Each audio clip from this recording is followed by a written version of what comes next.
heavily armored, packing massive firepower, and able to traverse even the roughest terrain at high speed.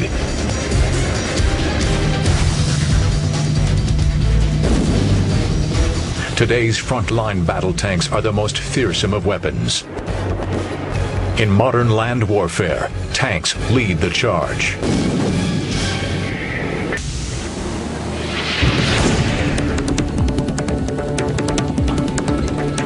Among today's armies, the main battle tanks of 4 countries stand at the forefront of technology and design. The British Challenger 2, the American M1 Abrams, the French Leclerc, and German Leopard 2.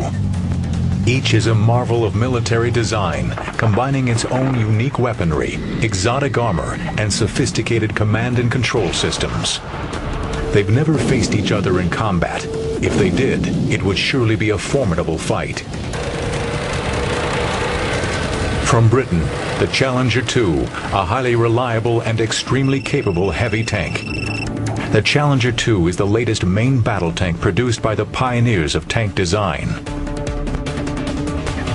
The British Army first introduced tanks to the battlefield in 1916 and have played an important role in their development ever since.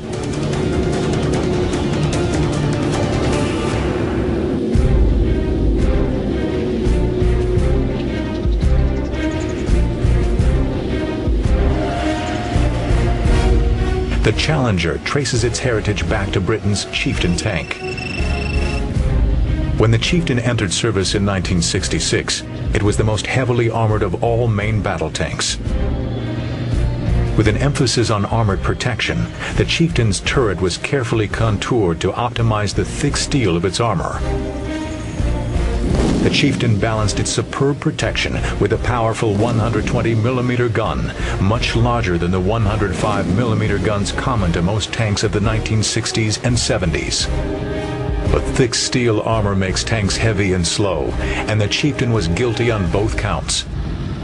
Britain needed a faster, more sophisticated tank. During the 1970s, under the codename Burlington, British designers developed a radical new type of tank armor.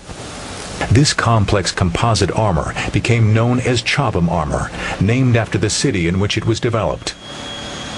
How it works and what exactly it's made from remain top secret, but it is highly effective. Most experts believe the armor consists of complex layers of metal and advanced ceramics. When the Challenger 1 appeared in the 1980s, it was the first British tank to incorporate this highly effective protection. Chobham armor made the Challenger nearly invulnerable to frontal attack from deadly high-explosive anti-tank or heat rounds. Besides its enhanced protection, the Challenger was more mobile than the Chieftain.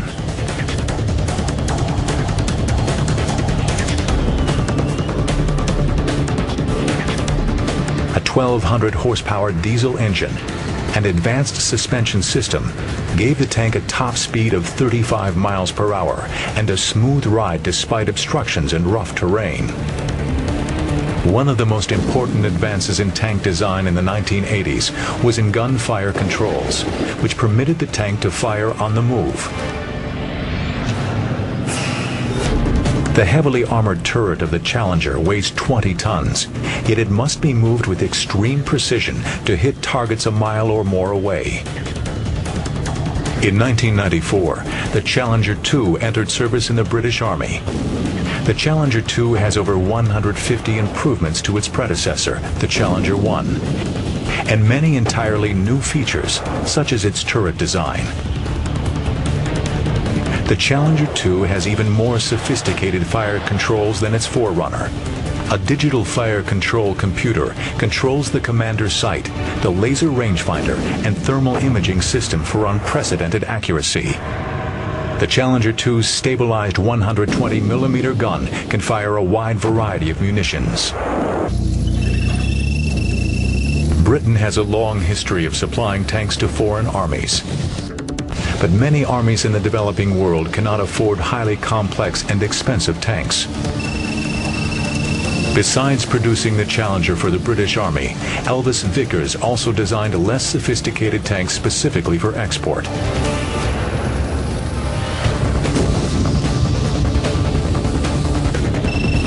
The Vickers Mark VII is an example of British-German industrial cooperation with a Vickers-designed turret and a German Leopard 2 hull. Britain's strong traditions in tank design have led to critical technological breakthroughs, like Chobham armor and the formidable Challenger 2, one of only a handful of modern tanks that can truly dominate a battlefield.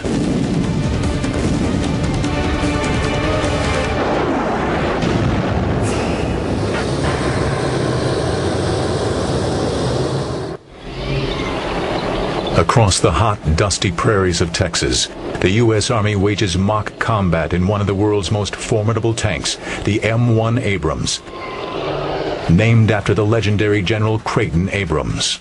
General Abrams is known for his hard-charging leadership of the 37th Tank Battalion during World War II. Today, American tanks are much more powerful, better protected, and much faster than the Sherman tanks that Abrams commanded. The Sherman was armed with a rifled 75mm gun with just one-third the force of the 120mm smoothbore gun found on the M1 Abrams.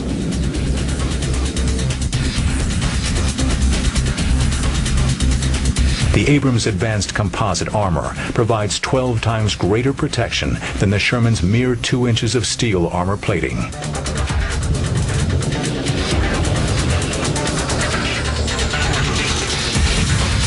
At 25 miles per hour on roads, the Sherman was fast for its day. But the Abrams can travel nearly twice as fast, even in rough terrain. A 1,500 horsepower gas turbine engine, similar to those used by attack helicopters, provides the muscle.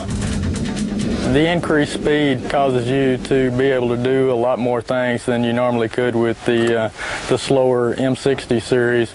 And plus it opens up some terrain to you that you can use as high-speed avenues of approach, which you didn't have before.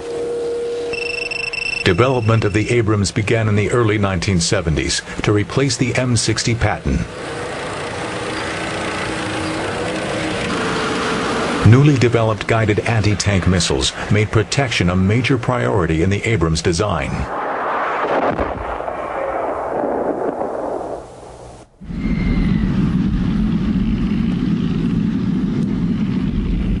Advanced composite armor, similar to Britain's Chobham armor, was used to counter the missile threat and gives the Abrams its distinct slab-sided appearance.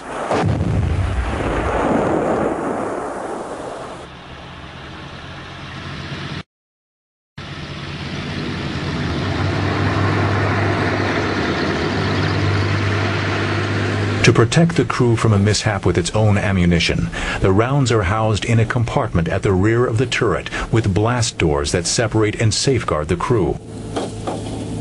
Should the ammunition be ignited by enemy fire, the explosion is vented upward away from the crew. This once secret test footage demonstrates that in spite of detonation, the blast doors protect the crew from the fire.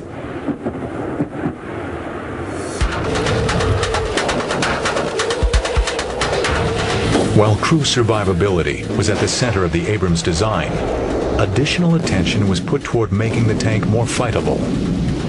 Thus, the other key aspect of the M1's design was its weapons system. Previous generations of tanks had to stop to fire, while the Abrams and other modern tanks can fire on the move.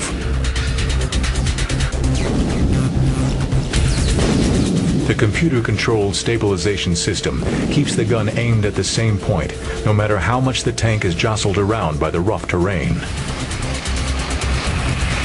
The M1 is really effective with the stabilization system, which is built in, whereas on the old tanks it took a lot of short halts where you stop, move, and stop, move. Of course, with the M1 you can continue to ride anywhere from 30 to 35 miles per hour and fire and get a first round hit.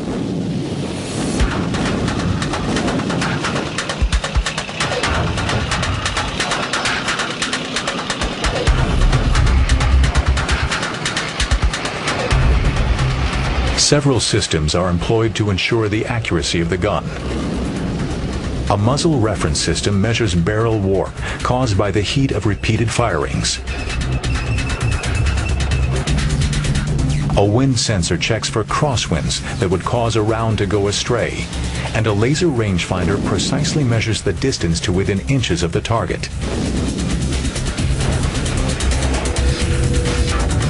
The fire control computer combines data from these systems to compute a real-time firing solution that is highly accurate even at ranges greater than 1 mile.